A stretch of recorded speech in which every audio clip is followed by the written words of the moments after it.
thing. Go ahead and introduce the show. Well, what's going on, everybody? Well, hello and welcome to another episode of the TNT Podcast. Here with your boy Torrez Finney and my co-host Tyler Layfield. What's up, Tyler?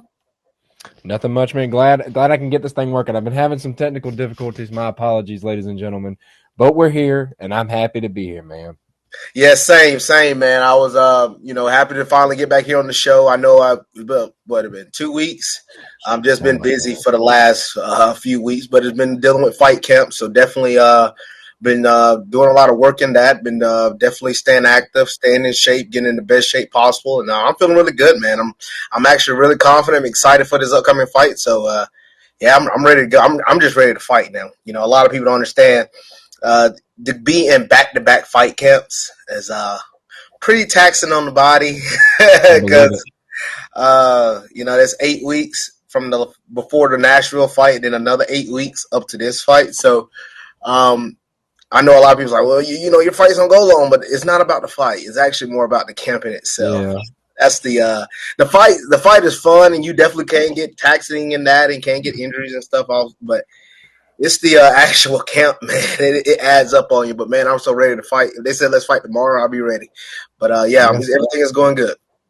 Yeah, and if y'all want to get an inside glimpse at what this fight camp kind of looks like, I may as well put the plug in because I've been watching it the last 2 days. Good friend, Arion, he actually made like a behind-the-scenes vlog of Torrez's last fight, just the – kind of lead up to it. It's really good. If y'all haven't been able to see it, I know Torrez has been sharing it. I believe I shared it on some of my stuff.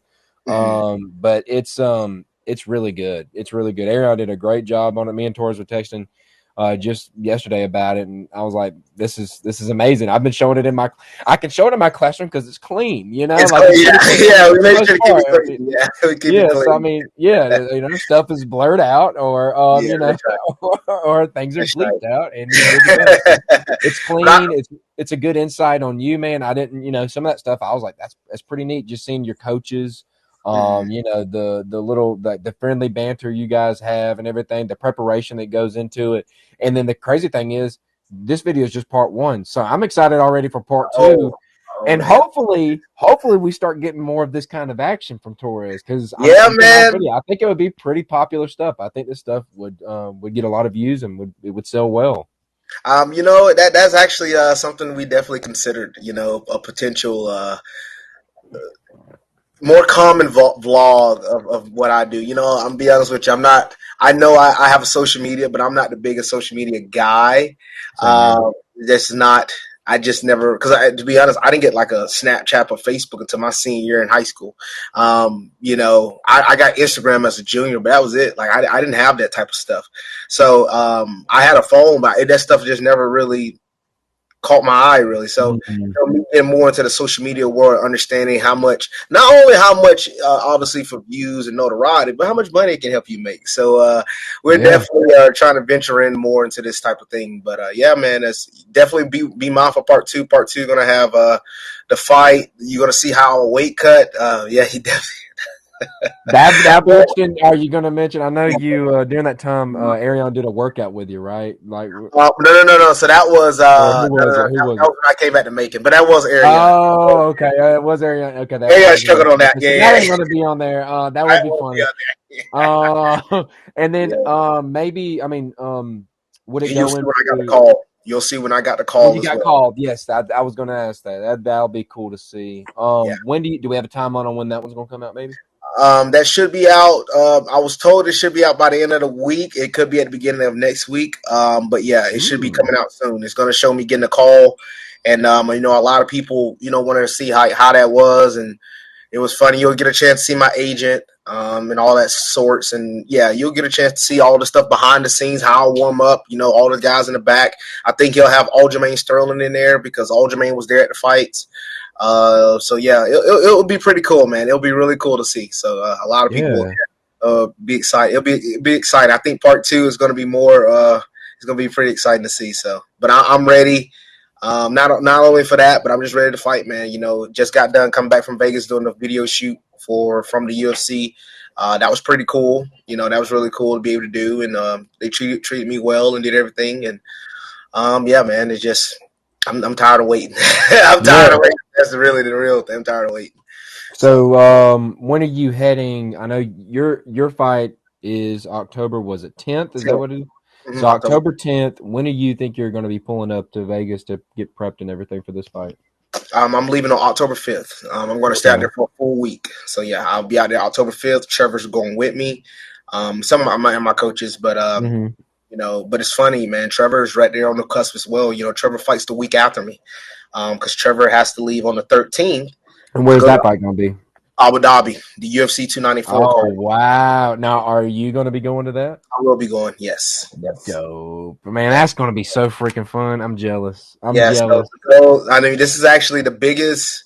Now that would be a really cool, get a glimpse of behind the scenes stuff over there because that's just like a whole different world over there, man. It Like is. It would I've be. seen some stuff from Look, over there, and that's just like it'd be cool it would seeing be. your reactions to stuff, and I don't That know, it'd would be be. so Look, fun.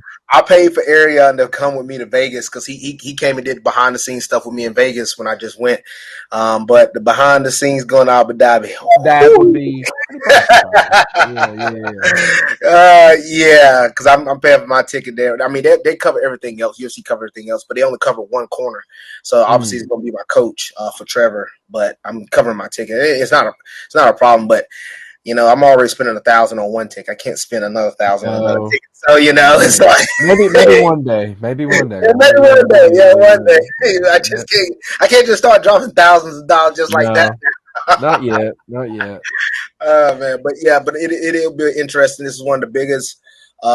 This is the biggest fight month for our gym in its history, man. With me having an opportunity to get my UFC contract, with Trevor going to Abu Dhabi fight on UFC 294. We're right behind each other, man. This is big. It'll be awesome to go in and get two UFC wins from the same gym, from a gym that's a lot of people is on the rise, a gym that's on the rise. So to be able to go in and be able to get the job done on both ends, that would be really big for our gym, and really starting to set the tone. Hey, we got some fighters down here south, so it's really cool. Yeah, yeah, yeah. Like we said, if y'all haven't been able to check it out, check it out. Um, Also, one more thing. I know you were able to meet the new champ, right, while you were down Oh there in yeah, Vegas. Sean, Yeah, yeah. yeah. How was that? He's cool, man. We sat there and talked for about an hour. I had to do medicals for my fight, and actually, he was getting medicals. He was getting looked over from just getting done fighting Izzy. So, and we talked, and we talked about a lot of stuff, and me and Sean have sparred and trained a lot before already. So it Hmm. wasn't our first time we met each other. He calls his nickname for me is called Fire Hydrant. He calls me a Fire Hydrant, because how I'm sure and Short and stout. that's out, yeah. So Uh-huh.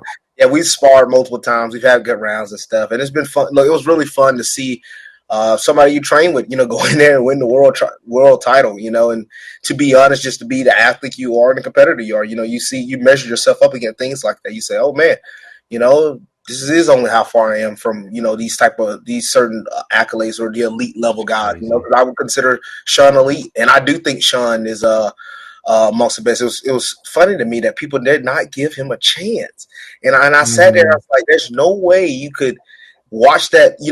Go into that and be like, well, Sean Strickland ain't got a chance to beat him." And I'm like, y'all don't know. Like look, there's been a lot of guys I trained with, and obviously Sean Strickland by far is the best person I've ever trained with, and he got skills. Like obviously his style is very you watch it on TV like, man, that's not gonna be able to work. But his style is very effective. It's not about how it looks, it's about how effective it is. And it's Hmm. about efficiency. And Sean is very efficient. His cardio is phenomenal. The man can spar 15 straight rounds and really not be tired. His cardio is phenomenal. He's got really good grappling. If anybody know about his early career, he was known to be a grappler. He just stopped grappling after he fought Usman. Usman. He's like, I ain't gonna keep grappling doing jiu-jitsu. I'm just gonna focus on wrestling because he was really good at jiu-jitsu already. So he just started focusing only on wrestling and keeping the fight on the feet. And to be honest, I'm not saying this is not exactly what I'm saying at all. Don't millions, don't you go put no freaking. Oh yeah, don't make a stick on this one. I'm not saying that. All I'm Don't saying, listen to what you're not saying. yeah, like I'm not saying Izzy is one dimensional. I'm not saying that, but without the threat of the takedown, Izzy's not taking nobody down. So Sean has fought a lot of guys like Izzy in the training room. I have been there at String Couture. I know of some of the guys. Obviously, they're not to the speed of Izzy. Obviously, they're not the same skill set. But there are a lot of guys with Izzy's build that can move a little bit like him, that are quick with their kicks. His style ain't nothing Sean ain't seen before. And that's the reason why I'm not really surprised the way he dominated the fight. I wasn't surprised because Sean has seen that style all the time, and Izzy is not. I mean, if Izzy, look, you got to remember this: the threat is MMA. If Izzy is all he's going to do is be a counter striker on his back foot, and he's not shooting any shots, that's going to become pretty easy to defend. You know, you just got to be mindful of not getting caught into feints and things. But like Sean said, me and him had a conversation. He said it was a little bit like he was fighting an amateur. And I'm not saying this. He said this already on his post-conference interview, but he said fighting Israel was like him fighting an amateur. He said all the shots were predetermined. Everything was just there. And but you know, hey, look, I'm proud of Sean. I'm happy for him, man. It was pretty cool, and pretty cool to see the champ literally a few days right after he won the belt. So we had a good talk, and you know, he gave me some tips about my fight and my opponent. So you know, we did some good things, you know. So it was good. Neat stuff. All right, so I'll give you a choice here. All right, we want to dive into college football, or you want to dive? Let's go college football, man. I'm ready. Football. I've been wanting to. I ain't gonna lie to you. I've been wanting to talk college football with you for a minute. I love it. That's my favorite. I feel like that's your favorite. We enjoy it. Another reason you probably don't want to talk about NFL is because your team probably isn't doing the best, even though they did win the other day. We did just win. It was a win. That's not the way you win. I mean, you want to win that way, but it ain't. We know what the long run gonna look like. Yeah. No. So recapping week 3. And yeah, there is a good bit to talk about from this week. You know, we did learn some things. Man, you ended up getting the right pick. I mean, of course, I ended up picking when we go looking at Missouri and Kansas State. You ended up getting it right. I just went against you on that because why not? But we all know how high I was on Missouri coming into this. Had them, I believe, going 8-4 on my preseason predictions. Right now, you know, I don't know. From what I've seen, I mean, don't get me wrong, they're not like an amazing team by any chance, but I think they're good enough to really push some of these upper level teams, you know, moving forward to win some of these games. Were you able to catch a good bit of this one? I did. You know, it's funny because, you know, obviously a lot of us know people back at home know Dayton Hunt. You know, he went to Jones County. He's actually done a lot of film work for me and for my fights and does it for UTC. But now he's the head guy, film guy at Missouri. And, you know, I was texting him, and when they kicked the longest, what is that, the longest SEC field goal? I think so, 61-yarder. 61-yarder. And Day was right there in the end zone with the camera. You know, he was cheering a little bit. I was like, I just saw you on the field, they scored the field and everything. And he texted me like a few minutes later. He's like, man, I'm a Georgia fan, but man, after watching a game like that live, he said, it can make you become a Missouri fan quick. But he said, but you look, Missouri, I mean, look, can we actually sit here and make a case that they're the second best team in the East? You know, who's really out there to dispute that? And I know a lot of people, look, I already know people gonna sit here and say, well, the SEC ain't that good. It's never been that good. But I keep hearing this BS. Y'all don't, it pisses me off because folks just be talking. But I know Kentucky is right there. I know Florida with their big win against Tennessee is right there. We'll definitely get on them. But Missouri, man, to me is you can make a case. Now, yes, I know Tennessee is still there. You know, even though I feel like it was a little bit more of a fluke loss, but I wasn't surprised. I did say the last time before this, I said I do think that game with Tennessee and Florida would be close. I thought Tennessee was still. You were on it better than I was. But but what did I say at that time? I was like, man, Tennessee. I had like a few games up here. You did. As soon as you saw Austin P, you brought that one up. Yep. Gosh, I said, man, they don't look like they did last year because I thought their offense was gonna like. I just wanted to see like what Georgia was going. I said, I ain't watched nothing of Tennessee yet. Let me just watch a little bit. And I knew it was Austin P, but I just wanted to see who their guys were. And I was sitting here like, these boys are struggling. Like, this is not, unless Austin P that good. I'm like, man, I feel more Chattanooga because they got to play Austin P than we do for And I mean, we can't talk too much from our perspective because I mean, it hasn't been like our teams early on have been doing. Our team hasn't been doing the best early on against these small teams. So, but they ended up winning the game. But yeah, you're right. There was a little bit of a flag there. It was a little bit of a doubt, but I would say, like I talked about this earlier this year, and I said this: the NIL deals have affected everything. And I'm telling y'all, and I'm going to continue to keep saying it. But the next few years, the parity in college football is about to be dead even. And I'm telling you, I know y'all. Now. It really is. Like, this is one of the first years, man, where I legit, like, as crazy as this might sound, like, depending on, like, the Ohio State Notre Dame game, legit. I'm being legit. Notre Dame legit got a shot. Like, they do. I said, oh, Notre Dame literally got a shot to win a national championship. This year, I'm not saying they are, but I'm like, they actually got a chance. Like, because of how open it is right now, they actually got a chance. So, it's open right now, man, and there's no team head and shoulders. You would have thought. I know a lot of people thought Georgia was going to lose that number one ranking after their play to South Carolina, but Michigan didn't look that good. Florida State surely didn't look that good against Boston College. Texas 10-7 at halftime with Wyoming. Man, and obviously Alabama didn't even look good against USF. So we'll talk about that too. So there's been a lot of struggle, man. Yeah, you look at the AP poll. I know I was looking at it earlier. The votes for who got first place. It was still a landslide between Georgia and the rest. And not saying that. I mean, dude, I'm starting to. I mean, there's some things there that I'm starting to kind of question a little bit. We could get into that here in just a moment. But I mean, right now they're head and shoulders above as far as just people, ranking them up there. But there's definitely doubts. I feel like on every team, like you can put a nitpick in for just about every team on here. Looking at this, Pete, some people thought Mississippi State may give LSU a little bit of a ride. They did not. That was a total butt whooping. Some other games. Let's talk about, like you brought up, Alabama, South Florida. This was a game. I was watching this one. We had this one on another TV while we were watching Georgia, South Carolina. Went and celebrated Louis' birthday. He's turned 50 the other day. It was this Monday, I believe. Yes. Oh, I got tell him how I said happy birthday. Happy late birthday to Louis from Torrez. Yeah, it was this Monday. He turned 60. We were watching it. We were celebrating his birthday because, that was just we were going to go watch the game, so we may as well celebrate it.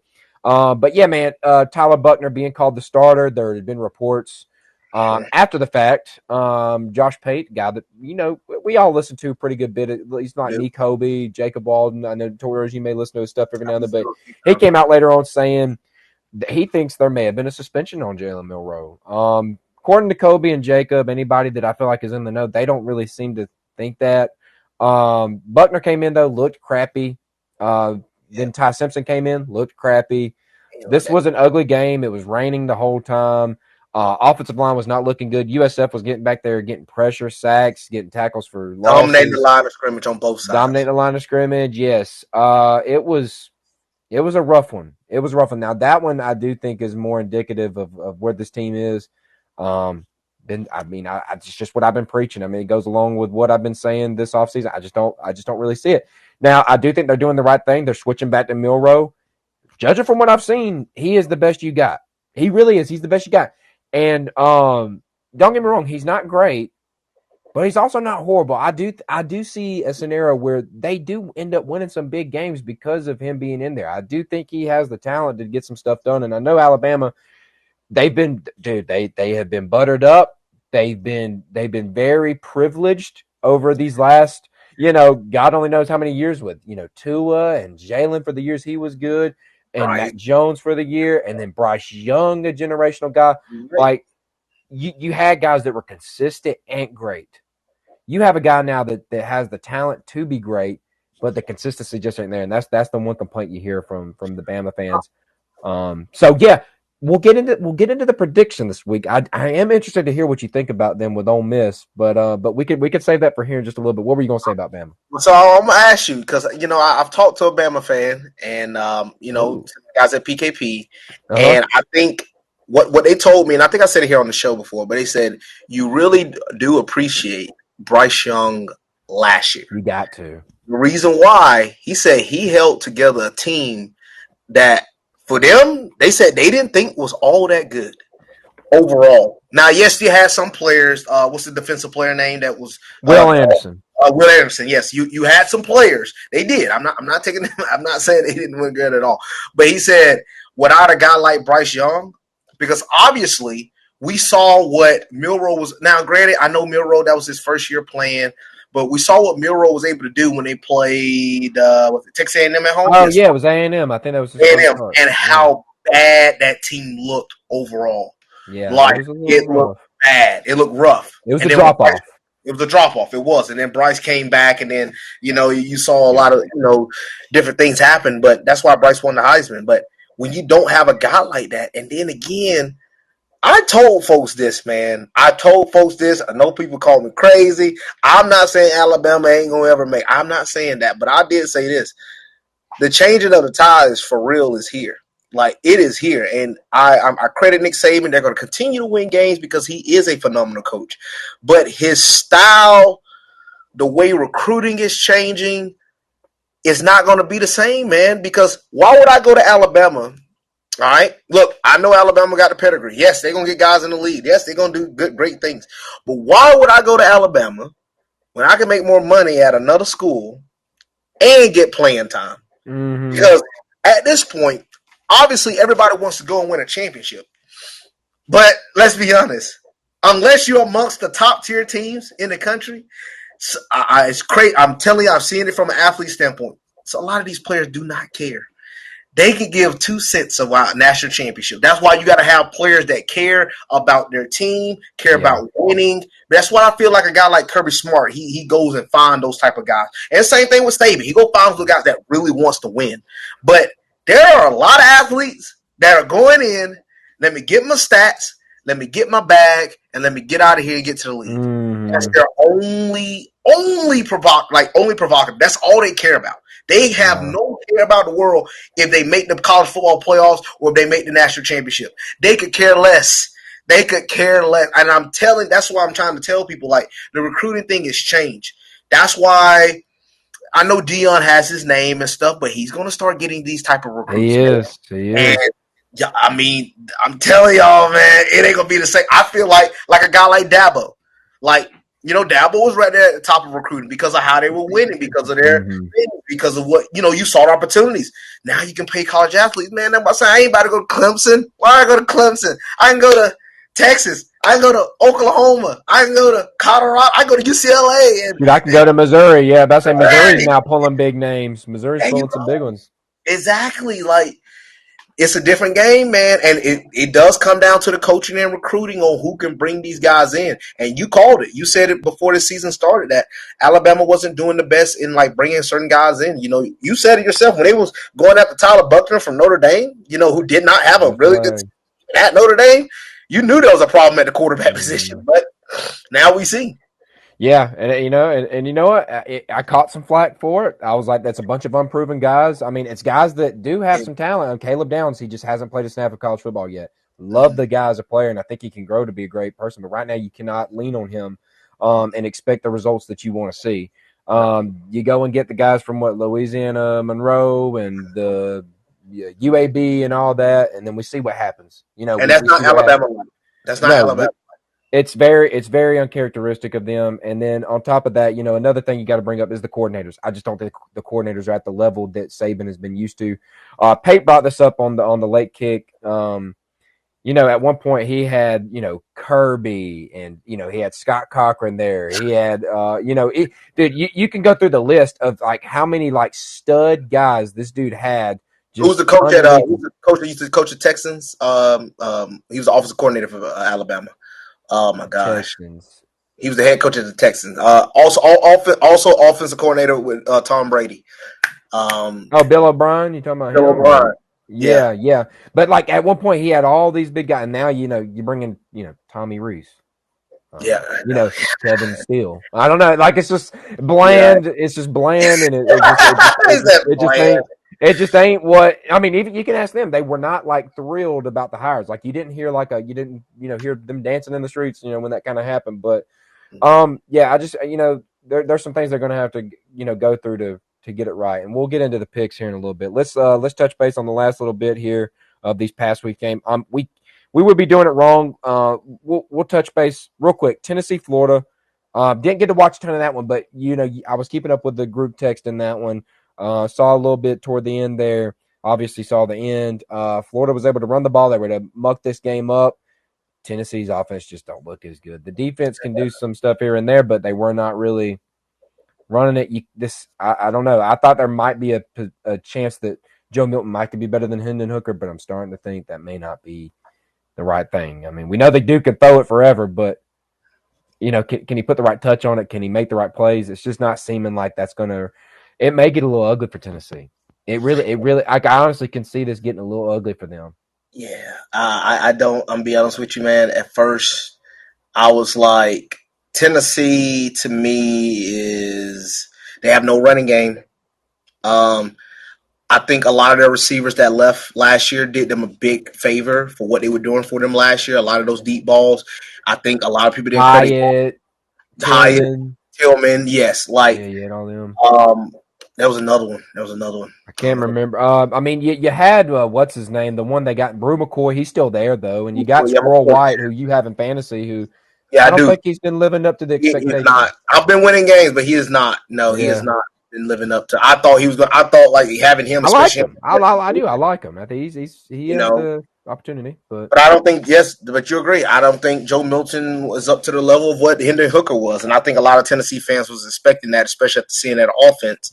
But no, he's not, and I think Tennessee is having a drop off, and I'm surprised they lost to Florida. I really was surprised. I thought there was going to be a better way of how they was able to go in and like showcase their skill sets in that game, but I didn't like how they played against Florida at all. I really didn't. Yeah. But now toward the end too.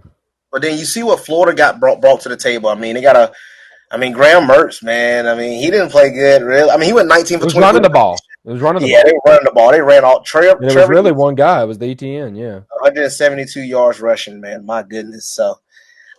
Florida, you're not going to beat every team like that, and I know everybody. Yeah, they're still not going to finish at the bottom of the SEC. I mean, yeah, it could. Yeah, I could be wrong on that, but y'all, they're not going to win every game playing like that. Like, you know what I'm saying? Like, that's not going to happen. They'll win this week. They play Charlotte. They'll win this week. They play Charlotte. Yeah, they got this was a game they had to win. Kind of, a lot of people were coming after head coach. Saying he hasn't been doing that great and all this kind of stuff. I felt like this was when he had to win, at home. But I just honestly didn't think it was going to happen, but it happened. Last one we'll touch on, Colorado State. You ended up staying up for this one. I had to go to bed at some point, man. This thing ended up 2 a.m. I watched a decent little bit of that first half. Very chippy game. Even before the game started, teams are going at each other. Words exchanged, pushes exchanged. You saw the dirty hit to Travis Hunter. It was rough. Eye pokes by Shadur Sanders. Oh yeah, that's right. Yeah, there was a ton, dude. It was a fun one when I was watching it, and I know you watched it all the way through. Colorado, man, they're doing good. They're doing good. We'll get to it here in a second. Can it continue? That's the thing. Can the win continue? I'm going to say that I'll get to my pick eventually. Not right now, but let me tell you something. I was very proud of Colorado how they was able to come back. Because it was going to turn into one of those biggest meme nights of Twitter in its history. I felt like it really was because you literally had the entire U.S. tuned into that game. I mean, the way Deion has talked, the sunglasses, what the coach said from Colorado State, everybody was tuned in. It was a game where UFC fight. It was a UFC fight. This person saying this person. Where it was. It was getting the viewers in. It was going to be the most watched night game in the history of college football, a 10 o'clock game. 1.1 million. I mean, Deion he's changing the game for them boys, man. It is. Colorado, literally. I mean, heck, a lot of people didn't. I thought, like I said, I predicted them to win at least 6 games, and I still on your way. It's definitely going to probably happen now. But now this is the game. This is the part to where they're getting to. The next 2 games is. All right, what are y'all really about? Are y'all really the real deal? Yeah. And they have proven us wrong already. I mean, going the road when it was like what two touchdown underdogs against TCU, beat Nebraska at home that some people didn't think they would beat. They Mm-hmm. should. They did underperform a little bit. A lot of people thought they would have mopped the floor with Colorado State. Um, it was a little rivalry, man. I mean, look, when you talk like that, y'all got to remember, man, these guys are athletes as well. When you talk like that to Colorado State, granted, I knew Colorado State. I did not think Colorado State would play like that. They actually played a really good football game. Like they played up the park. That was one. They That was did. They did. like football game, man. They played a lot of great plays. It was just so much going on. I mean, pick six, fumble over the curve, like Travis Hunter fumbled the ball. They took it back for a touchdown. Fights, and I mean, it was like a Steelers Ravens game or something. So I mean, it was crazy. Yeah. It was fun to watch, and then it goes overtime, and I'm happy that Colorado won because it would have been bad for them to talk the way they talked and come up on the short end. But hey, that's the type of confidence they talk like that. You got to walk it, and as long as they're winning, it's going to keep going. And I think Oregon has put themselves in a little bit of a bad position, to sit there and say that when Colorado, they talked about Colorado moving to the Big 12. And he was like, okay, and, what has Colorado done? They done nothing. So to say something like that, you already know Dion's going to use that as a way. Yeah. I heard about, Lanning said that, yeah. Yeah. I mean, this week's game, it's where it's at, is it at Oregon or at Colorado? It's at Oregon. It's at Oregon. Okay. Okay. Yeah, we'll get into those picks momentarily. The last thing we got to talk about, of course, Georgia, South Carolina, ugly half. I'm not gonna lie to you, I was pretty worried going into halftime. I really was, and I was trying to keep positive. I really was. I was trying to keep positive. You can ask Dad. Dad was always negative, as he always is. I'm not surprised. You know how it is with Dad, but trying to keep positive. It was just getting tough. We just weren't finishing drives out, shooting ourselves in the foot that first half. Next half, we come out. Hey, 21 straight on them, didn't allow a point. Pretty great football. That's what we're kind of used to. So, had to be happy with that. We dominated that one. Interested to see how the offense grows as the year goes along because I mean, you saw when we actually looked at it as a whole coming out of half, how we need to play, one play at a time. You heard. Did you end up watching the video, the halftime speech he gave? It was really good. It was really good. And how they scripted it out, rah rah, and then rah rah makes the cat, and it just goes on from there. It was really cool. But when we want to, we can do it. We need to. It's just, are we going to get in the hang of, actually handling business when we need to handle it, and not playing around, not getting behind. I don't like that. But overall, it was a good win. That's going to be the best quarterback we face this whole regular season. Rattler was looking good. I do think that, man. I really do. Name another one. You got Jackson Dart. You got Joe Milton. Are you really going to take one of them over how Rattler looks? I mean, I would say over how Rattler looked in that game, but I think Darce I think he's a solid quarterback. I think he's the best quarterback we'll play in the regular season. In my opinion, going into the season, I would have thought Milton. But after seeing how Milton played, Milton, I'm out now. I'm out. I was thinking that as well. Rattler looked pretty good. He was doing all of that. Of course, we all came into it. The offensive line was banged up. His top receiver did get hurt early in the game. He was still able to move that ball, and he was making some pretty good throws, even given the circumstances. So I got to give him a little credit. I do not really care for the attitude of that dude. Obviously, we all know, watching him in QB1 and stuff like that. It wasn't a very nice guy, but I got to give him some props. He did look pretty good. I think that's the best quarterback we're going to face regular season. That's my opinion. Made it out. So, I don't know. Happy overall. Any thoughts you got on it? Well, we called it ourselves. I know a lot of people don't understand. We're overlooking it. We watch a lot of Georgia football, so we know. I ain't gonna lie to you. I think we just got. I think we were gonna cover it, though. I ain't gonna lie. I did think we were gonna cover. That's why I said I didn't think we were gonna cover. See, we watched enough where to the point like we know which game's gonna give us our struggle games.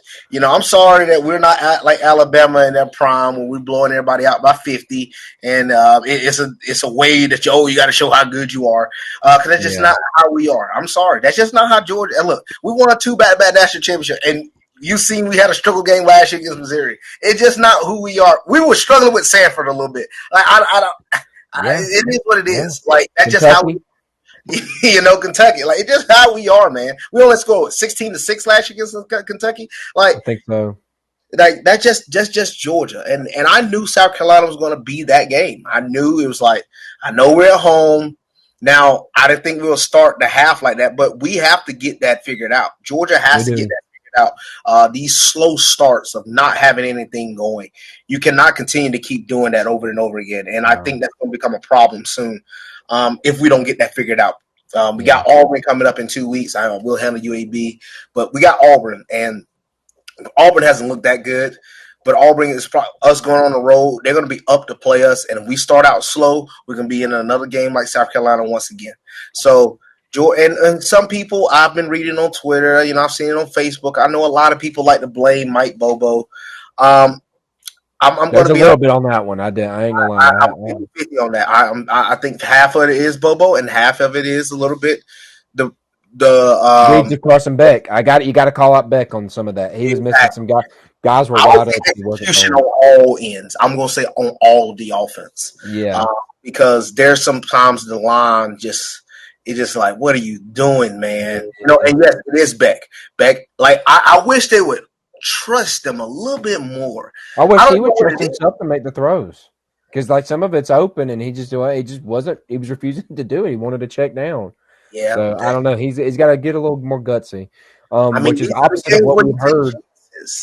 In the years coming up with him, we heard he was throwing a lot of picks, but a lot of touchdowns in practice. He was risking it. Where's that at? I haven't really, he did have some deep balls, but I want to see him try it. Do you think? And did you tell me if I'm wrong on this? Do you think he's playing for his position a little bit, trying to keep it? No.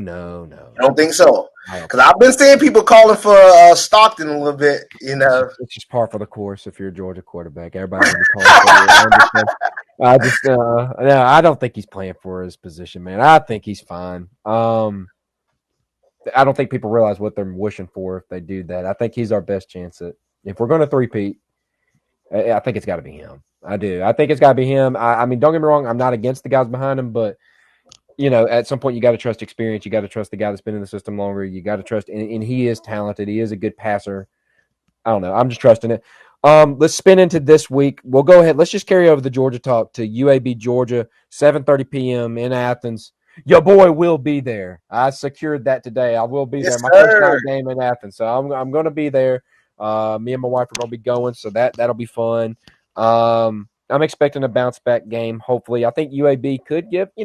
Not saying they're going to be great by any means, but I do think with the coach they got, Trent Dilfer, head coach for them, QB guru. I do think he could put together a team that'll get up for this kind of game, and maybe we'll see some things that push us a little bit, but overall I do expect us to handle this game. I don't know if I'm willing to take the 42.5 point spread there because I just don't know if we cover that kind of that wide of a margin, but I do think I see a bounce back game mostly pretty good before we have to go cover Auburn. I mean, we did beat UT Martin and Ball State by both over 42 points, so we'll see.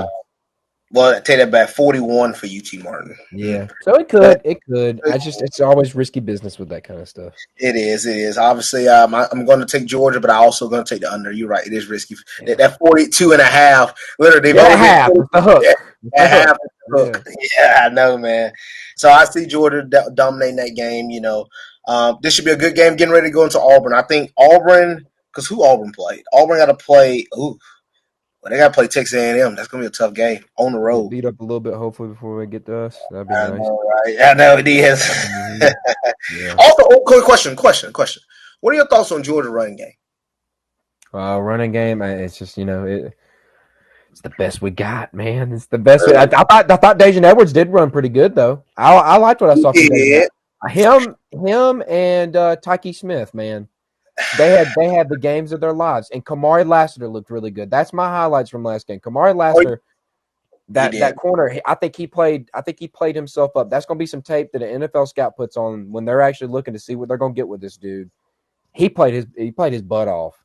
Tyke Smith too. Tyke Smith had the game of his life. I thought he had a great game. And then Dejan's vision was really showing. I thought he ran pretty well. I would expect him being lead back going forward. I like what I saw from Dejan. It's funny how Tanner does not like Chambliss. He's like boring, man. He's boring. He's not flashy. I mean, don't get me wrong. I do get frustrated with him too sometimes, but he's earned the respect of the coaches. He shows up. He does the work. He puts in the work. He's not going to be the 10 sacks guy. He's just going to, he's going to make the plays when he needs to make them, and he's going to play his role. and he's going to fill in the gaps. He's going to he's going to make sure he does his job. He's going to do all the right things that go unnoticed. So, I mean, I bet, don't get me wrong, I'm not over the moon about him by any means, but I'm not like, hate him or anything either. But that's sure. But are you a little disappointed in Kendall Milton? Kendall Milton, I've done when he was coming in for his recruiting class, I was high on him. Throughout the years, that hope has just slowly trickled away. Just the injuries happen, things happen. I think he's back to being injured a little bit again too. I think he tweaked his MCL, something like that this past game. It's just it's nothing he can really control. It's always something. It's always something. So yeah. I am a little disappointed, but it's nothing that he could control. Yeah, I am myself. I'm a little disappointed on his play, and I hope he gets going, man. I really do. When he's healthy, he can be pretty good. It's just when he's healthy, that's the catch. So. That's right. When he's healthy. Yeah. Mims did get hurt in that game, so that's going to be a little bit of a tough hit. No, I like surgery.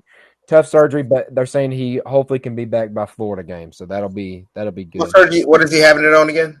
It's the tightrope surgery. It was on, I think, golly, what was it that he had? I'll look it up, but I know he had a tightrope surgery on, I think it was either his knee or no, it was his ankle. It was his ankle. I don't know why. Okay. Yeah, same thing. Lawson Lucky had. He'll be back soonish. Let's spin it to these other games. Let's start off at the noon game, the number one noon game that's going to be going on. That is going to be Florida State coming off the tough win. It was supposed to be easier against Boston College. Not only did they let Boston College keep it close once, they pulled away and then let them come back and almost win the game later on. Clemson obviously has not been up to the standard that everybody thought they were going to be. This is in Death Valley, though. Torrez, I'm starting to kind of get a feeling, man. I think I'm going to pick Clemson here, dude. At Death Valley. Really? Dabo pressure's on, bro. You lost to Duke. Florida State coming off that ugly win. It definitely doesn't have my expectations that high. I think I'm going to pick Clemson to pull out a gritty win. It ain't going to be pretty. They're going to have to muck this thing up a bit. It's a big game on a big stage. And it's at home. I'm gonna go with Clemson here, man. So look, I know this might sound crazy. All right. So Boston College, out of all of their games this year, first game of the season against Northern Illinois went overtime. They played Holy Cross. I know they should have handled them, but they beat them by 3, 31-28, and they lost to Florida State by 2. Every game has been within 3 points of everybody they have played. They play hard. Boston College play hard. I think Florida State, once they got a lead, they said, oh, this team is going to lay down. That team didn't lay down. They came back and made it a game. All right? You need those type of scares. We just talk about Georgia. You need those type of scares. And then the next following week, you got to play a team that has beaten you, the last 5 or 6 matchups? I'm going to go with Florida State in this one, even on the road. Reason why, Florida State needs this. I have already said, I said this at the beginning of the year. I said an ACC champion will be in the playoffs this year. Who needs it more? And I said, who needs it more? Who needs this win? Who needs this win more? Well, no doubt Clemson. Clemson, I'm about to say, man. Well, you actually got me thinking. They've already lost a division game, too. Well, needing this game compared to who needed more for their career. Because Florida State hasn't done anything. If this coach loses to Clemson, he's going to be like, well, you ain't doing nothing that none of these other coaches ain't really doing. You're just amongst the pack. All right? If this coach is able to go in here and beat Clemson, he'll set himself up from, oh, man, he's not like the other Florida State guys. He is finally changing the program compared to Dabo don't really need this. Dabo already got his few championships. Dabo really don't need this. If Clemson ain't talking about doing no, Dabo going to be there for a minute. You think that they think I don't know. I mean, I don't really know many Clemson fans. Keever, but I don't know. I'm like a huge Clemson fan, but I don't know, with the way you talked about transfer portal, he's against it. Then you lose to Duke, our first game of the season. And I bad. don't know. I don't know. I think he's got way more on the line. I think he's got more on the line than yes, dude. How many years straight have they missed playoffs to? It's been like two They or made three it to now. what 2019 since Yeah, they played LSU. it's been at least two or three, and then you pushing four. You know what I'm saying? I don't know. I mean, I think at some point they're going to want to get back in it, right? I mean, Well, look, next year they have a great opportunity because it's gonna be 12. But right now they ain't got nothing. They're not making. They ain't making it this year. But like I said, I do think the ACC champ, and I think the ACC champ gonna be Florida State, and I think they would go in and okay, beat Clemson. But I'm gonna call I my do, shot. I do see your point on Clemson needing this game. I do see your Yeah, point, but I also see my point on Florida State needing this game because the head coach of Florida State. I mean, him just getting there. What's his name again? Mike Norvell. Norvell. Look, even though I know he's not listening to any of that, but it's just the media talking. People are talking about, man, Dion should be the head coach at Florida State. Look what he's doing at Colorado and all that extra stuff. But I think Mike Norvell, what he's doing at Florida State, is doing a really good job. And he's getting these boys winning. Obviously, first game of the season, he beat a lot of people who thought they potentially could be winning the national championship out of LSU, which LSU still got a good shot. I mean, they're looking good now. But he Yeah, beat I mean, I think they're making a complete turnaround. yeah, I know. Yeah, I think we'll see how they play against what's the name this I week. do think they're Arkansas. going to end up better off than Florida State when it's all said and done. Yeah, I do. mm-hmm. At the end of this season, I I really can see do. that. I can see that. So you got Florida State. I got Clemson. I'm fine with it. I'm fine All with it. right. All right. Let's kick it to 3:30. 3:30. Time to get dirty. There's a good bit of games Good right bit here, of man. game. Yes, There's sir. a good there's a good 3-pack right here. Let's go in importance here. We'll go with number 22 UCLA going against Utah at Utah. Number 11 Utah, that is. Utah favored by 6. Who you got? Mm. Nice little ranking game. That is. I'm very intrigued in this game. UCLA has early in the season they haven't looked that good. They looked okay. Not as good as last year, at least. Not as good as last year, no. Obviously, we saw what Utah did to Florida. Utah did struggle with Baylor in the second game of the season. Baylor still have, Baylor just got their first win last week, but Baylor hasn't been that good. They did struggle with Baylor. I think with this game being at home is going to favor Utah a little bit. I'm taking Utah, and I'm also taking them to cover, but barely by. They're going to All cover that right. 6 points. That's good because I'm going complete opposite. I'm going to go UCLA. I think they end up winning this. I do like Utah, the fact that they do play defense in a defenseless Pac-12. I respect it. But UCLA, one thing they have been able to do, they've been able to run the ball a bit better this year. I do have their running back in our fantasy league. That Steele, Cody Steele, I think is his name. He's been running the ball pretty good. He's been toting that thing, looking all right. Utah, man, I've been watching them because I did watch that Florida game, and it wasn't totally beautiful. Like, I love that they beat Florida, but I still think they left something on the table there. Outside of that, the Baylor game, I had a little money riding on them in a parlay, having them beat Baylor, and dude, they barely pulled that one out. They barely pulled that one. That was on that was against a Baylor team with a backup quarterback who is not very good. So I don't think they've really done a lot to really make me think they can win this game handily. I'll take UCLA with the points. Let's go with next number 15, undefeated Ole Miss, 3-0 Ole Miss, going to Tuscaloosa to face number 13, 2-1 Alabama. Alabama is a 6.5 point favorite. Woo! I'll kick this one off real quick. This is oh my god! This is This is good. going I to be really a want to hear fun what you one. got to say. This is going to be a fun one to watch. Now, It is. given that we need to find out the status of Judkins, Quinshon Judkins, and Trey Harris. That's the big thing. And I'm going to see if I have any updates, because they were both out this past week against Georgia Tech. Trey Harris out, Judkins doubtful. Let's see about it. They're That was doubtful. the 16th. That was this past week. Okay. Let's see about Alabama. Let's somebody type that in real quick. See if anything pops up. Nothing yet. I'll have to keep my eyes out for something, but I do think that they rested them last week in the not with the knowledge of, Alabama coming up the following week. Lincoln Riley, or not Lincoln Riley. Who am I thinking of here? Lane Kiffin. Lane Kiffin. Lane Kiffin. Is he going to be the next Saban disciple to be able to pull off a win? Oh, I don't know. Last year I was saying if it's going to be the year, last year was the year. But I'm starting to think this year might be the year if you're going to do something like that. And if they got Judkins, if they got Trey Harris, the offense should be able to score. And I think Lane Kiffin is licking his fingers at looking at the secondary. And we could say outside of Kool-Aid McKinstry, but honestly, Kool-Aid, I'm going to get lit up by Kobe for this one. Kool-Aid hasn't done a whole lot to really impress me. I'm not trying to go too crazy. I think he's a good player, but I think he's kind of overrated. I'm not trying to even, I'm not trying to troll. I'm really not. I just don't think he's meeting that level that people are putting him at. You already know Terry and Arnold is barbecue chicken. Caleb Downs can get picked on. Louisiana Tech boy, we know he's going to get beat. UAB boy, we know he can get beat. Defensive line hasn't been getting that much pressure.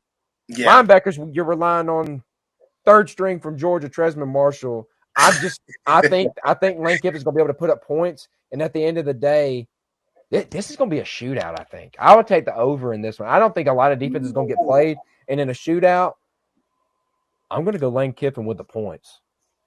55.5 is the over and under. Good Lord. There's going to be some points put up in this. That's pushing it. All right, then. So, look, I'm going to say this is going to be a fun one. This one's got me. I'm happy. I'm happy talking about this one. So, look, you predicted 3 losses for Alabama this year. It could Your be 3 losses was Texas, A&M, and LSU. A&M might not happen now. It might not happen. Ole Miss, I might swap that in there. I might swap it. I predicted 2. I predicted A&M and LSU. Now, the way Alabama has looked, I'm leaning more to your 3 losses than them just having 2. I'm almost about guaranteed they're going to have 2, and about on the train of them having 3. And look at this Ole Miss game, man. Ole Miss, you look at most teams that get ready to come in and play Alabama, you're like, look, have they at least looked the part a little bit? Have they at least done their job? Ole Miss did not look the best. I'll be honest. They did not look the best when they got there and they played Tulane. Tulane gave them a game, especially at halftime. Tulane gave them a good game. The second half, Ole Miss turned it up. My question is, which I'm going to be honest with you, I don't think Alabama is that too far off from some of these other teams. So you look at what Ole Miss has done this season, and most of the time when you say, well, man, they're about to get ready to play Alabama, they're going to come in here all in their A game. I'm telling you. Let me ask you this. So they beat Tulane, right? Yes. How would you rate – I'm beating – I didn't think I'd ever ask this question, though, right now. You put Tulane and Alabama against each other, then what do you think happens? Alabama would beat Tulane, but Alabama would struggle. Okay, we just seen what Alabama. I really don't know now. I just looked at USF. I'm being for real. Don't you do that? Don't you do that? Don't you do that? Don't you ask me, bro? Not no Tulane, but no, we can't do that. I didn't think USF. Not no USF. USF would be up at half or tied at half with Alabama at 3-3. But I think the factor is Jalen Milroe. Would that game been as close? I don't think I'll go with you on that. I don't think that game would have been as close with Jalen. I really don't. I think Jalen would have put a few more points up on USF. I think those other quarterbacks are just that bad. But I think with a team like Ole Miss, I don't think Ole Miss defense is too far off from what Texas defense really is. I don't think okay. I don't know about that one. I don't think I don't know about that one defensively. I don't think Texas is all that good defensively. The defensive line for Texas is better than Ole Miss. Oh, I mean, yeah, their D line is, but I don't think their D. You win it in the trenches, Torrez. I mean, you ought to know this. I mean, look, you ought to know this, man. They play Alabama. I mean, they didn't look that good. I mean, it's Rice. I mean, Wyoming. I mean, come on, man. Come on, dude. They were getting pressure, and this was against. I mean, they were getting pressure on Alabama. We just saw USF bully Alabama offensive line and D line. You did. I just don't know. I don't know. You're right. So with that being said, where are you going? This is gonna be. I really would love Ole Miss to win. but why can I keep betting against Nick Saban? I'm gonna have to go Alabama. I would love. You think Look, they I can call cover? all You this think they stuff. cover? No, I Okay. think this is the last field goal, Ooh. potentially overtime type game. I really do. I think we might see them that over and under. They're gonna be pushing it, but I do think they hit the over. I do think they both score. I think they score over 55.5 combined, and I do believe it's going to come down to a field goal or a touchdown. I could see a Alabama 38-34, 38-35 type game beating Ole Miss. I'm calling my shot now. I think we see a masterclass from Lane Kiffin in this one. I think he's saving it all up. I think he's got some crap ready to throw, baby. We're I going to see. really do. I really do. I think we're gonna see something from Kiffin. I really do. All right, so we got a few more left. I know we're pushing time, so let me know if we need to go. How quick Oh, and we're good. everything. We're good. We're good right All now. right, all right. Number 19, Colorado, 3-0, undefeated, going against number 10, Oregon. This is in Oregon. Oregon is a 21-point favorite. Ole Miss wins 31-28 is what Jacob Walden says, by the way. Thank you, Jacob, for tuning into the show. Even the Bama fans picking against them. What? Wow. Oh, he said what? 38 what? He picked Ole Miss to win 31-28 in that game. Okay. Interesting. Yeah. I just think Lane. I mean, I don't know. Maybe Jacob. What do you think? Do you think Lane Kiffin puts in? Do you think so? Wait a minute now. We haven't even reached the 5-game mark. We haven't even reached the 5-game mark, and you're telling me Alabama's about to have 2 losses at home in Bryant-Denny Stadium? I don't know, Jacob. When you get a chance, you throw that comment in there, man. I'm asking you. What about you, Tyler? 2 losses at Bryant-Denny? I mean, obviously, I picked it. I didn't think. I mean, I picked it. Before game 5, we haven't had game 5 yet. Yeah, I know. I picked it. Good All right, so Colorado, Oregon. Oregon's a 21-point favorite. Colorado's coming in, no Travis Hunter, coming off a tough, gritty win. I think that took a lot out of them. The depth, they don't have a ton of depth in Colorado. It was a late game.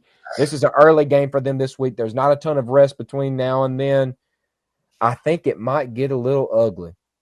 I think it might get just a little bit ugly. Oregon's already been tested too, man. Oregon got tested by Texas Tech. I think they had their little wake-up game. Both teams coming off a little bit of a wake-up game. But I think Oregon playing at home, Dan Lanning, this is going to be like a statement kind of game for him. Bo Nix on his Heisman run, they're going to get a better defense going on. I think they're going to have a better offense going on.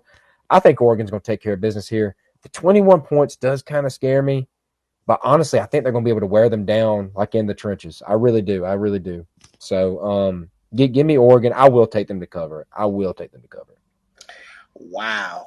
So it's nothing against the talent of Colorado. I just think they're going to be wore out from this past week. The depth ain't all the way. Travis Hunter being out does make a difference to me. And I'm not saying it makes a 21-point difference. That's ridiculous. Mm-hmm. I just honestly I think last week took a toll on them. I really do. I do think Travis Hunter will make a difference of him being out, but this is not the week I think they lose.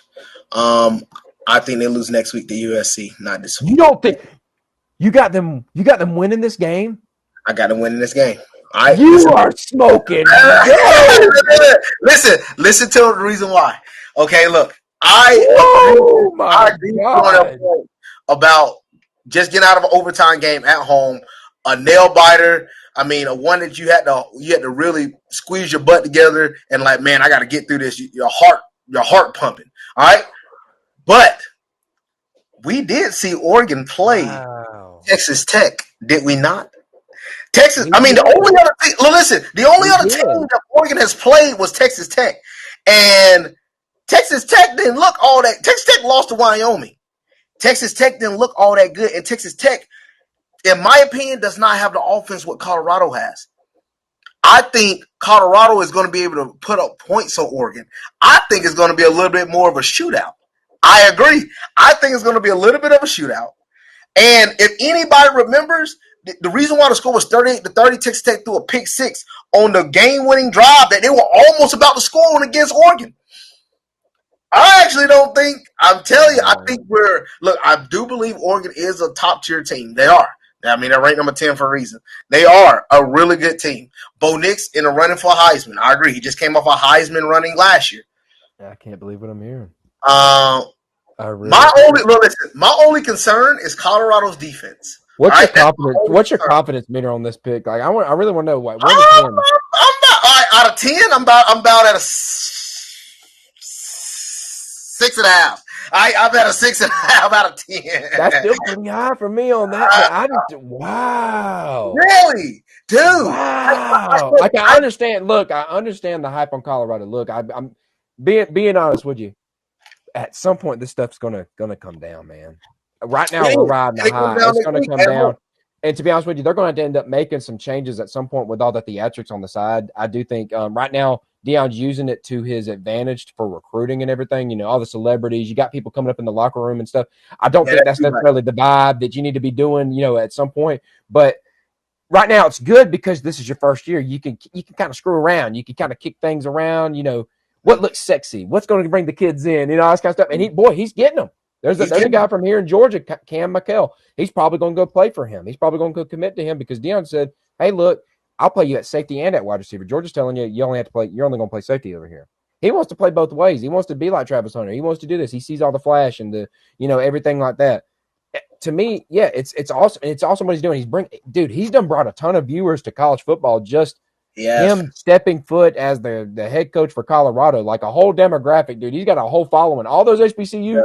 Boom! Everybody's rooting for Colorado now. Colorado gained a ton of fans as soon as Deion became that. And now that he's winning, oh my God, it has shot up. But dude, it's going to come down here. And I'm not calling for them to just be awful all of a sudden, but I really do think the depth scares me because you saw the depth happen. You saw it with TCU. You saw it with, I mean, really, all of these games have been, you know, pretty tight except for, you know, Nebraska and everything. But it wasn't tight till late. It was tight a little bit until like that late. Tight a little bit, yeah, and they pulled away. Mm-hmm.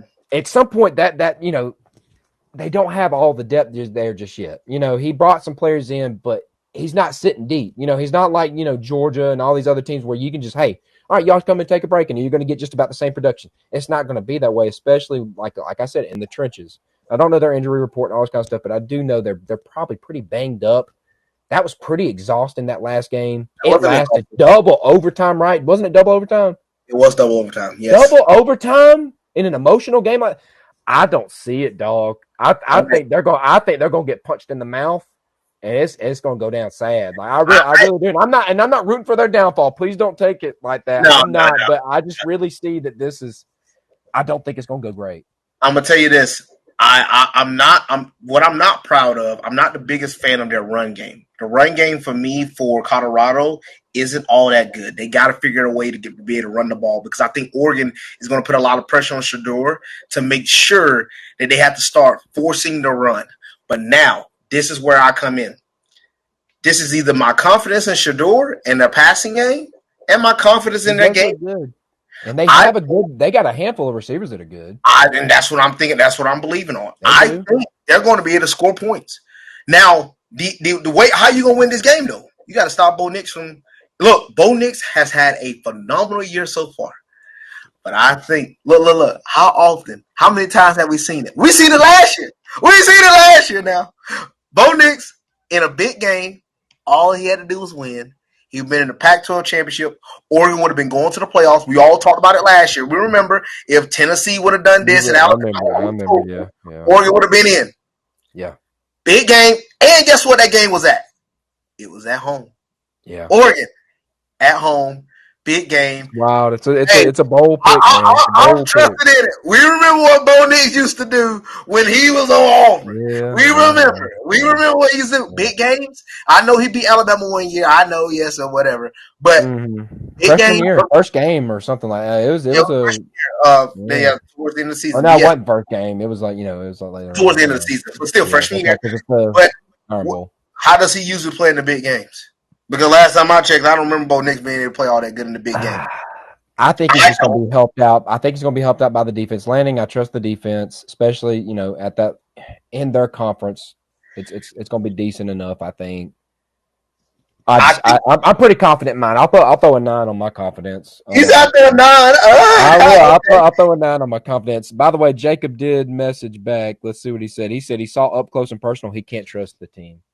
He said it all depends on the offensive line. So there we go, straight from the horse's mouth. All right. I don't think we really have to touch on Arkansas LSU, right? I mean, Arkansas just lost to BYU, pretty ugly loss. Tennessee LSU. just came off a loss. This is going to be at Tennessee in Knoxville, or not. Oh my God, what am I? I'm looking at Tennessee above them. I'm looking at Arkansas. Arkansas coming off the ugly loss to BYU. LSU coming off the big win against Mississippi State. Good Lord. All right, yeah, LSU's a 17.5-point favorite. I think they cover that. I mean, do we have to spend money on LSU. that? Take the points. Okay. Let's see. Last one before we get to a heavy hitter quitter. Or number 14, Oregon State going against number 21, Washington State, both undefeated. This game is at Washington State. Oregon State is coming in as a 3-point favorite. DJ Uyungale, running the show there now. Defense has been pretty good. The offense has been pretty good there. Washington State, they've been playing with a chip on their shoulder. How do you see this one going? Well, Washington State has been stepping it up this year. That Ward kid, he is really good. Cameron Ward, I mean, I've taken some looks at some highlights, how they looked. He dropped some points. Heck, I actually did watch a little bit of the Washington State Colorado State highlights because I was like, man, Colorado State did not look that good, before they played Colorado. Yeah. And just Washington State was that good on offense, man. They was it was more of the fourth quarter, but their defense played up to par. And then once the other boys got going, they got going. Having this game at home, I think is big. I've never been a big fan of DJ, while he was at Clemson. I know he's been playing a lot better on Oregon State. It'll come down to how good Oregon State can be able to stop Washington State defense. But I'm going to go with Washington State, and I think I'm going to obviously take the points. Obviously, it's 3 points. Would you? Give me Oregon State to cover. I think we've been going opposite. Yeah. This is a fun one. Yeah, I'll take Oregon State to cover that. Do we want to do one more? Do we want to do Iowa? Yeah, let's end with the big one. Let's do Iowa. Let's do Iowa, Penn State. Number 24, Iowa going against. We got another big one. We're well, no. I was going to skip before Ohio. Yeah, I was going to let them be last because I think that one's going to be. That's going to be one of the ones to watch. That's where game day is going to be. That's going to be one to watch. I think that's where game day is going to be. But undefeated Iowa going against number 7 Penn State. They're undefeated as well. This is at Penn State. This is a whiteout game. We all know that's a big deal in Penn State. Penn State's a 15-point favorite here, coming off a little bit of an ugly-ish, I guess you could say, win. I think it was it Illinois? I think it was Illinois they just played. I'm trying to look it up now. It was Illinois, yes. Okay, ugly-ish win against Illinois. We all, we've heard from Jackson and Kobe. They were pretty high on Penn State. The new quarterback coming in looking pretty good. Team looking pretty good overall. Iowa has had Cade McNamara come in this year, and he's done pretty good at quarterback for them so far. In their games, they've won pretty good except outside. I mean, Utah State was a 10-point win. Iowa State was a 7-point win. I think you got to take Penn State here. To cover the spread is a little weird. 15 is just a weird number, but I will take them to cover that. I'll take Penn State to cover that. I think they got enough offense they can put up on that Iowa defense. Well, if you want to talk about, 3 yards in a cloud of dust, this is that type of game. There ain't going to be much offense in this one, y'all. I'm going to tell you that now. But I do think Penn State will pull it out, and I do think Penn State will not cover. Okay. They will not cover.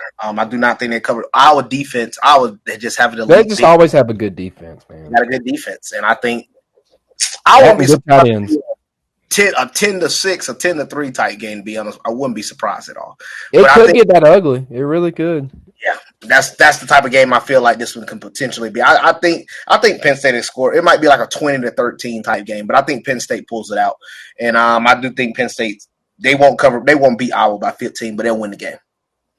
All right. So that leaves us right here. We've been kind of hinting at it. You got number 6 Ohio State traveling to South Bend, to face number 9, 4-0 Notre Dame. Ohio State is actually the away favorite coming in here, 3-point favorite coming into this game. No, Torrez, I'll let you kick this one off, man. I know you said you had some thoughts on this. I want to hear you out before I go all in on my pick here. Let's hear what you got to say. Well, I'm gonna tell you this, man. I said this early in the show. It's very rare when I go into a season, I'm thinking Notre Dame got a chance at winning a championship. Never have I thought that ever, except for this year. After the way the season has started, I actually think Notre Dame has a legit shot. I'm not saying they're going to be there, but they have a shot this time. We could see Notre Dame in a potential. They could potentially hold a trophy at the end of the year. Wow. And I did have Ohio State in my playoff bracket from the beginning. I did. But after seeing Ohio State play a little bit, I'm not too sold on them boys. Not either. And I haven't been sold on them a little bit because of the way they play. They've struggled a good bit. The offense don't look as potent as usual. Yeah, congratulations, they dropped 63 on Western Kentucky. But if you go back to the last 2 games before that, they struggled a little bit. And I'm going to say that Notre Dame has handled business. Most of the time, look, I knew it was something different because when Notre Dame played Navy, I said, man, that could be a close game. And Notre Dame went in there and mollywopped them. Mm-hmm. And they played Tennessee State. You can't really think much about that. But then they played North Carolina State on the road. You're like, okay, I know North Carolina State ain't all that, but that's a real first test. That's like the real first test for Notre Dame. Notre Dame went in there and beat the brakes off of them, 45-24. Really, the points really didn't come too much for North Carolina State to the second half. Like, they handled business against North Carolina State. Then they handled business against Central Michigan. Most of the time, Notre Dame ain't handling business this way. Most of the time, they're having even struggle game against the lower tier, the Group 5 team. True. That's why we're so low on them every year. That's why we're so low on them every year. Exactly. They're beating the Group 5 teams by as the way they should. And with them being at home against Ohio State, it's very rare that I actually usually pick against Ohio State. But this time I'm going to do it. Notre Dame beats Ohio State for the upset. And I like what Sam Hartman is doing, man. And I like what Freeman is doing as the head coach. I knew when he came last year that he was going to change some things for Notre Dame. Notre Dame has looked good since he has gotten there. And I think this is that signature win. He hadn't got it yet. But this is that signature win for Notre Dame for him as a head coach. And it comes this Saturday as he beats Ohio State. And really great points being made there. A lot of things I was going to kind of hit on. I mean, yeah, this is I think this can be it. I think this could be, like you said, the signature win for him. I like Notre Dame in this a lot too. Sam Hartman, I mean, we've watched over the years, our team has played Notre Dame at Notre Dame, and then, they've came and visited us with a little home and home kind of action. We've seen Ian Book and Deshaun Kaiser, and all of them come in. I don't think either of those have been on the level that I feel like I like Sam Hartman at. Sam Hartman to me is a really good college quarterback. We'll see how he can go with NFL. A guy that I've been bought in on for a while now. He was also, I talk about Spencer Rattler. He was also a guy that was on that QB1 show, the QB1 documentary. And, man, it's hard not to like the dude. The dude was just he was a really good kid on that show. Is really good character, good talent. Went to Wake Forest, did pretty good there. Lit it up. They had a great offense while he was there. Battled some injury stuff. And crazy to think, had he chose, I don't know, the rumor was Alabama to go to, where would these discussions be today? Would we see Alabama losing, this past game to Texas? Will we be seeing them lose it, have a bad win against USF? I don't think so. I think he does change that season for them. And I think he's going to change this season for Notre Dame. Notre Dame's already a pretty decent team around him. I like the culture that they built there, that Freeman has built there. He's a defensive guy. So I think he's going to, get some stuff going to make this game something. I mean, he's going to have to try to bottle up Marvin Harrison. We all know that. And we're just going to see what he comes to. I think he's had the time to kind of look at. He's had the good fortune of going ahead and being able to look ahead a little bit. I mean, they have played NC State, they have played Navy, but I mean, obviously along that way, you have to already be kind of circling this one, right, and working on how are we going to approach this game, how are we going to scheme this one up to win this one, and I think they're going to come with something. I think they're going to come with something that's going to be able to get this game to play into their hands a bit, and I think they now have the offense that I think we can trust to put up points behind that defensive action. Hard not to like them with 3 points at home. I know. Probably a tough place to play, you know, and they're riding high. They're 4-0. I think the fans are going to get pretty loud. Golly, it's hard not to pick them, and so I'm going to have to. We're going to agree for this one. I like Notre Dame. Right? I like Notre Dame here. I'm going to go with them, and it pains me to say it because you know our feelings toward Notre Dame. We don't really care for them, and I know you don't like Notre Dame. I have to finally respect them a bit. They actually are backing up what they're talking, so I kind of have to respect it. I don't know. Give me Notre Dame. I like them. Brian Kelly's no longer there. That little skeeve, you know. So you know, so that makes it a little better. But yeah, give me Notre Dame. I was gonna. Did you see that video Urban Meyer talked about with Georgia and Michigan scheduling? No, I want to hear that. I want to hear it. I saw somebody talk about it, but I heard somebody mention it. I didn't hear it though. Go ahead. Well, basically, he just trashed Georgia. He was like, he's like the team in Ann Arbor. Look at the scheduling these guys do. They do these schedules so they can have easy, pathways to the playoffs. Because he's crediting Ohio State for playing Notre Dame or crediting all these teams playing the out of conference schedule. And I'm like.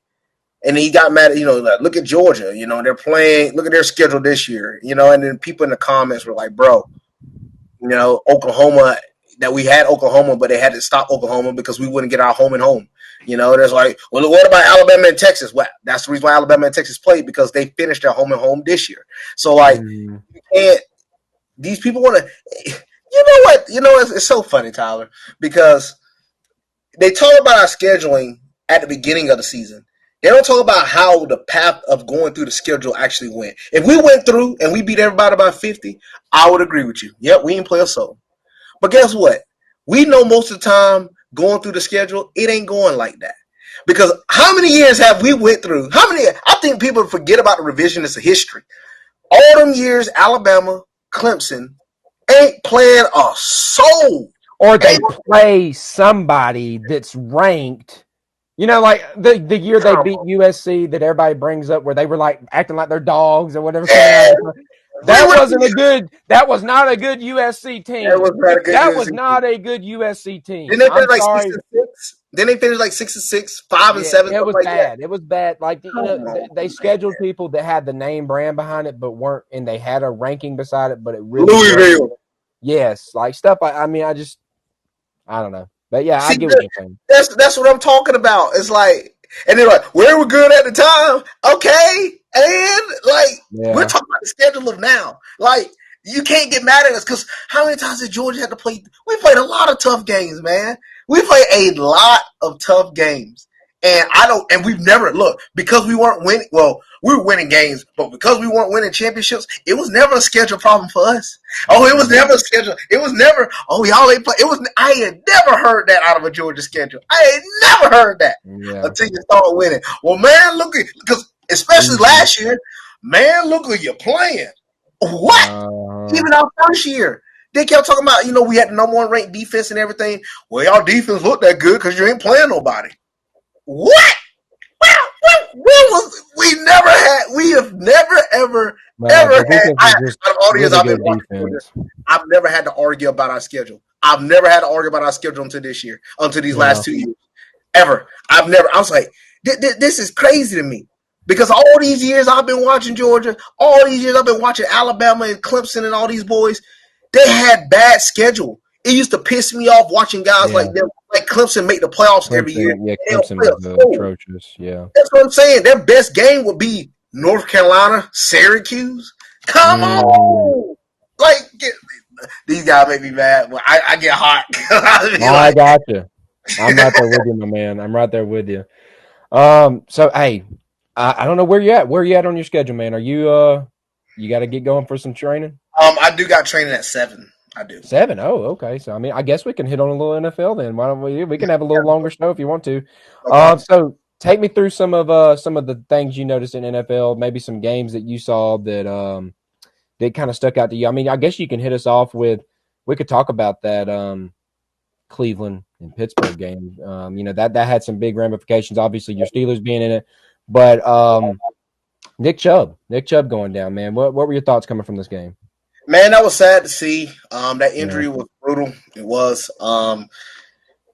It's very similar. I've seen a few people getting mad at Minka Fitzpatrick because of the hit he caused it, and I'm like, everybody hits these running backs low. Especially a guy like Chubbs who's going to run you up. I mean, it's a part of the game. Granted, look, that's the part of the game that we don't like.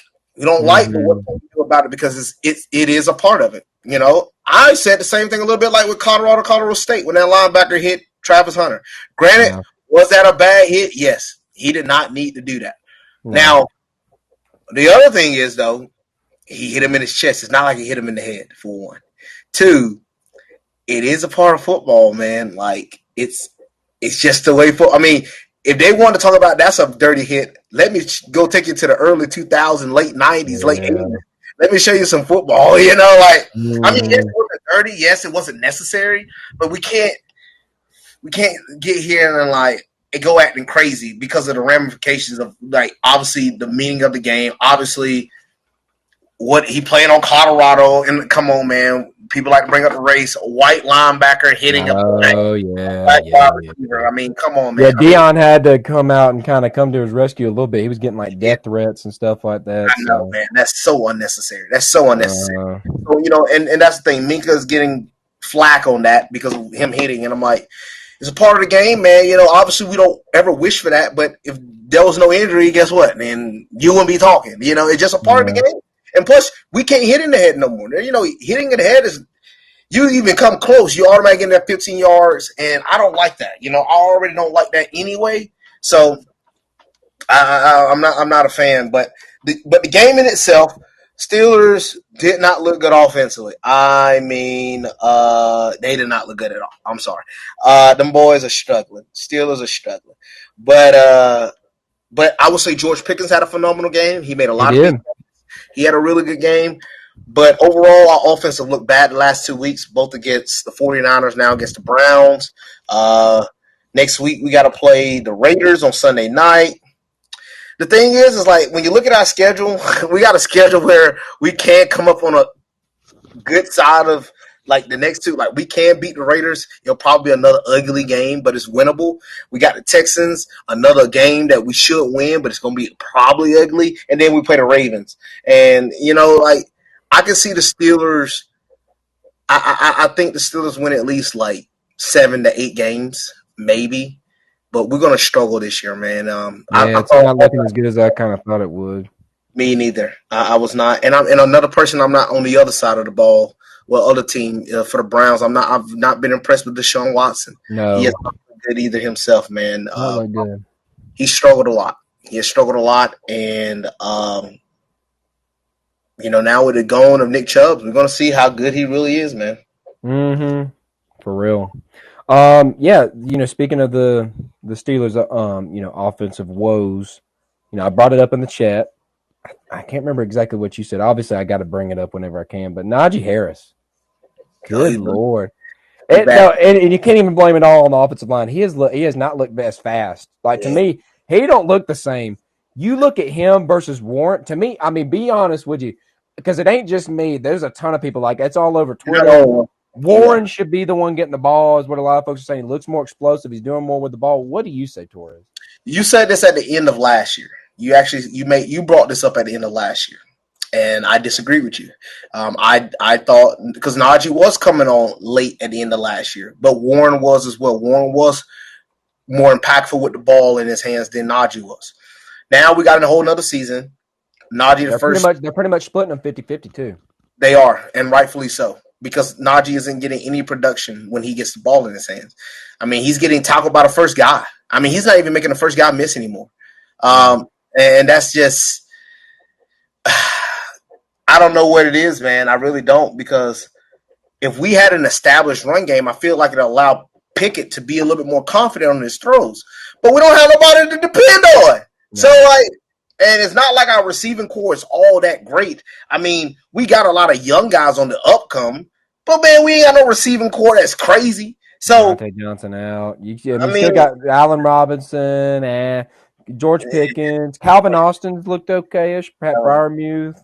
Haven't seen much. How's Darnell looked? I haven't been able to see a lot of Darnell Washington. he ain't played much. He ain't played much, They ain't man. even using him. I mean, they're using him to block, bring as much blocking as you Kind can. of like Georgia. Yeah, kind of like Yeah, Georgia. but he ain't. We It's missed been him a over at struggle, Georgia. man. I'll It's tell you been a that struggle, much. man. It's been a struggle. So We missed his behind over at UGA. I know that. you'll be good to have. Another thing, let's talk about it because I know I always got to bring it up with Kobe. Tua Tagovailoa and the Miami Dolphins. They're looking good, dog. They're looking good. And I'm eating my crow on it. I ain't gonna lie. He's looking pretty good. I like some of these throws he's making. He's actually looking pretty solid. We'll see if it continues to last. I will say, this past game, I think that was a little bit more tougher of a win and a little bit more indicator on how good he is as opposed to that freaking Tyreek Hill 200-yard game, whatever it was. That was just wild. That was wild. But Dolphins are looking pretty good. What are you seeing with them? With the Dolphins, I agree, man. With Mostert, Raheem Mostert, he looked really good in this past game. Running game is good. I mean, they have the offense to keep things going, and they also got the defense, man. They can drop some points on you. We'll eventually probably get to them, but they're looking a little bit more like how the Chiefs were just 2 years ago. I mean, they're able to score at will if need be, and as Tua continue to learn to settle in a little bit more, they're going to be hard and they're going to become dangerous to beat, man. They're going to be hard to beat. And I think they beat the Broncos this week. Then they play the Bills. That'll be a tough game. But that'll be, yeah. It's some tough always games. Fun seeing them two go against each other. Josh Allen, Tua Tagovailoa. Those are good games. Now, I'm already hearing the stuff already now that, Tua's already better than Justin Herbert. He was never on the level of Tua. You sent that stuff. Yeah, I'm seeing it, but I wouldn't say he ain't on the level. I think Herbert is dealing with a different a different core and a different front office than what Miami. I mean, people, they're trying to actually help Tua. They're literally they have put Tua in the best position for him to win. That's what I said before this year. I said if Tua don't get it this year now, because I know he had to deal with those injuries. I said if he don't get it right this year, there's no more excuses. There are no more excuses. He's doing right because he is literally. You want to talk about a position for somebody to not fail? He is in that position. I mean, he got it all in the running game. He got it all offense, and they got him a solid defense. They got a top 10 defense. I'm not gonna. The Dolphins, you're good. You're fine. So Tua, you got to continue to keep getting these guys wins. But I'm happy to see where they are. I mean, we're only on game 3, so we still got some ways to go. But we're gonna see where they end up. Yeah. You mentioned them. The Chiefs, may as well touch on them a bit.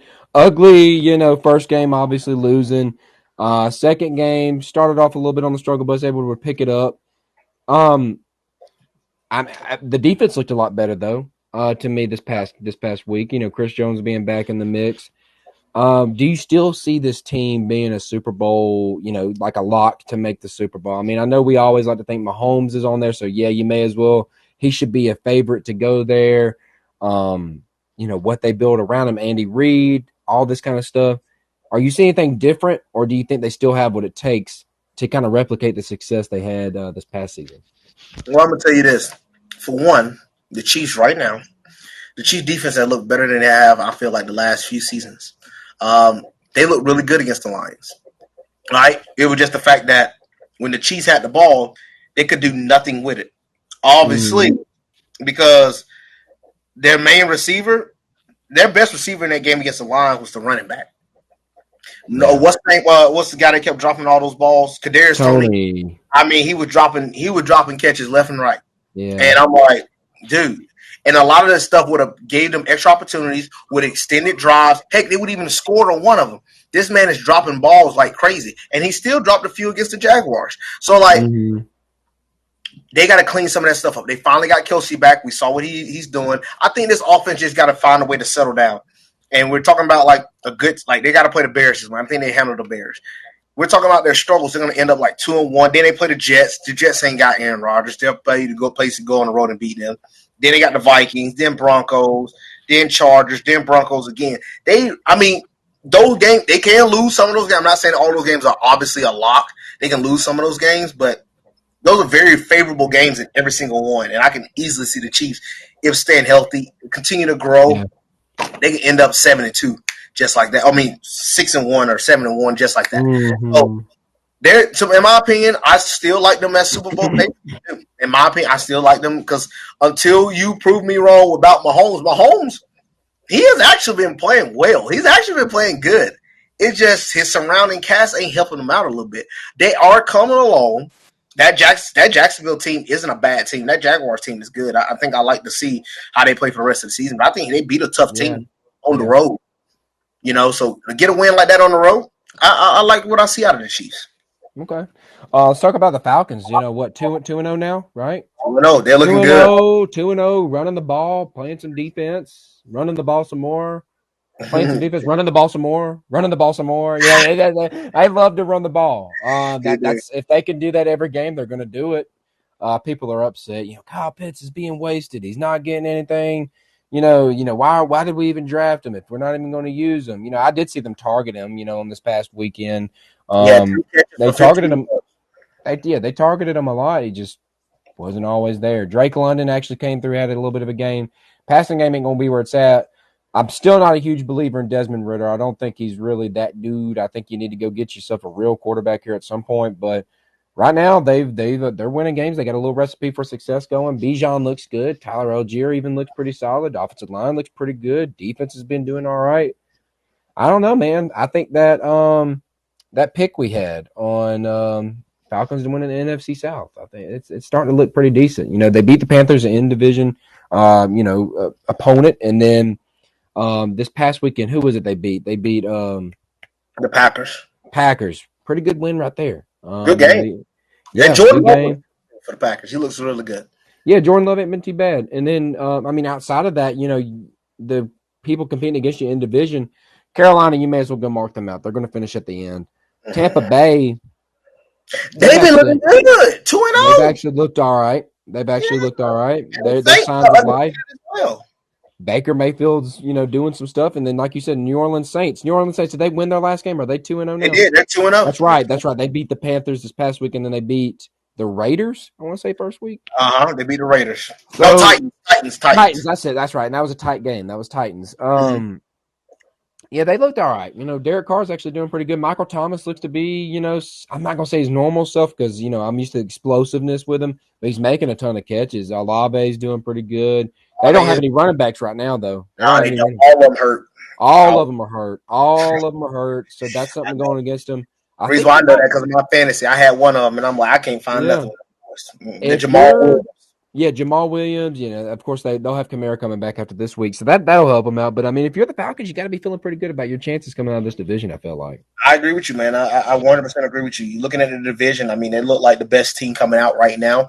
Falcons are looking good. Look, they're winning the close games, as we saw last week against Green Bay. They got to play the Lions this week. That's a tough game on the road. That's a tough game. Lions have a solid defense. They got, Jared Goff been playing some really good football. So that's a good win. If they go on the road, beat the Lions, then do international series game week, then go and beat the Jaguars, wherever they playing them at. I don't know where they're playing them at.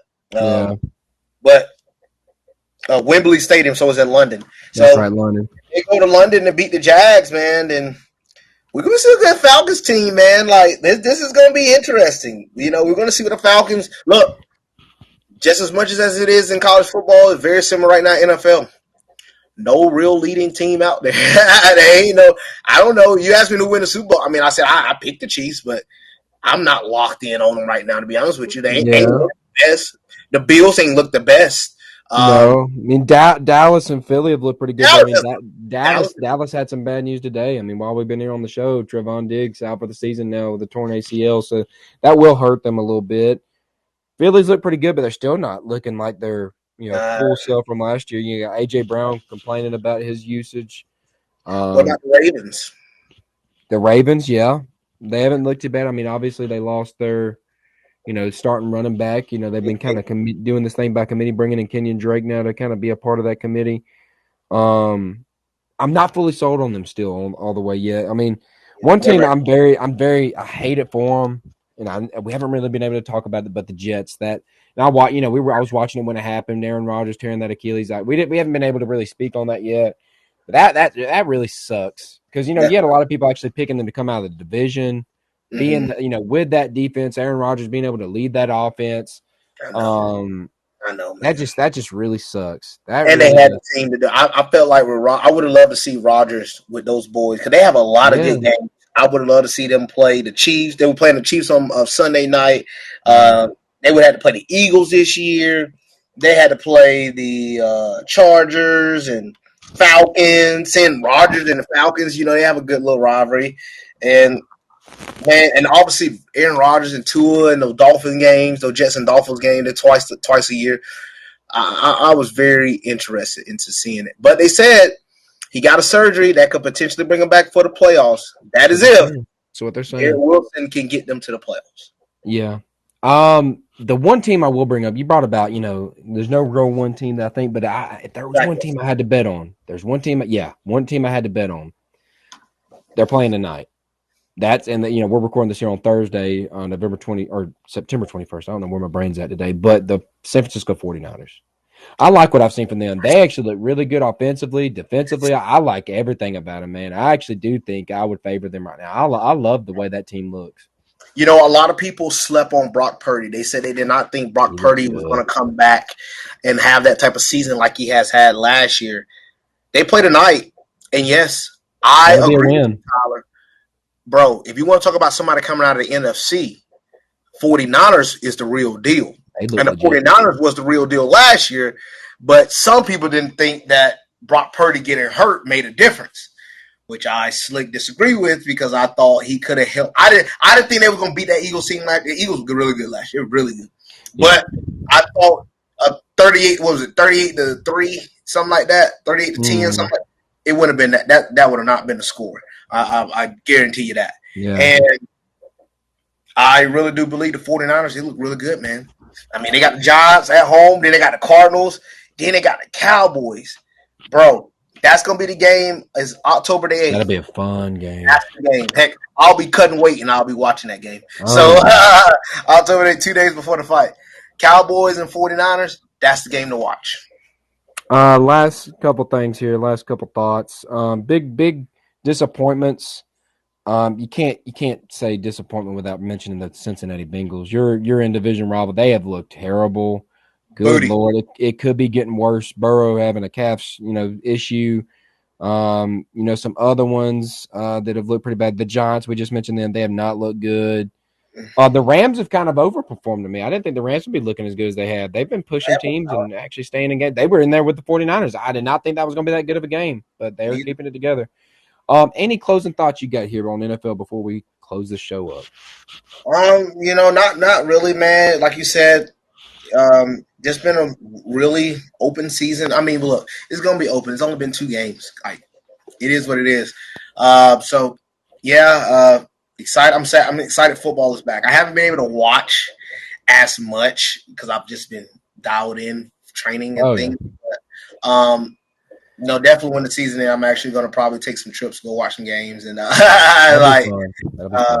just enjoy it a little bit. But I'm excited. Football season's back. I'm enjoying a lot of these games, and I'm definitely excited for college. College got a lot of good storylines right now, man. It's good to see. I think in the next coming weeks we're going to see a lot about who is who and who is what. But I'm pumped. I'm pumped for this college football season, man. We definitely need you going to UAB game and things. So that'll be fun. It'll be fun to see it in person. I've never been to a night game. I want to experience that, and it was a good deal. So I was like, all right, we'll do it. So we'll do it. All right, then. Yeah. All right. Hey, well, thank you guys so much for listening in. This was a little bit of a longer one. I'm glad we were able to do some catching up. Had a little time. Had to talk about some things that we've been holding back, and this was really good. Thank you all for listening. Thank you to all of you guys that have tuned into the live stream. If you're listening on podcast, or if you're out there, feel free to listen to us on any podcast platform there is out there, Spotify, Apple Podcasts, really anywhere podcasts are located. If you want to support the show, go to the description in the podcast link here. Go to the link tree, and then you can click on any ways you can support us financially or, just following us on our social media channels, anything like that. But Thank you guys once again for listening in, and we'll see you next time. Boom, boom.